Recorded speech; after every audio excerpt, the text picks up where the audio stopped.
तो दोस्तों पूरी 1 महीने की मेहनत के बाद ये ट्रैक्टर हो गया है तैयार और इसमें हमने फ्यूल डाला और अब हम इस ट्रैक्टर को स्टार्ट कर रहे हैं, जैसे कि आप देख पा रहे हैं। और ये हमको सनी देओल ने दिया था ये प्रोजेक्ट, जिससे कि हमको 1 लाख रुपए मिले हैं पूरे इस प्रोजेक्ट के।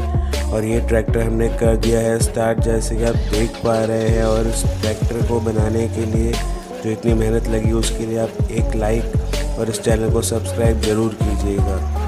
और ये ट्रैक्टर को देख के अगर आपको भी अच्छा लगा तो कमेंट में ज़रूर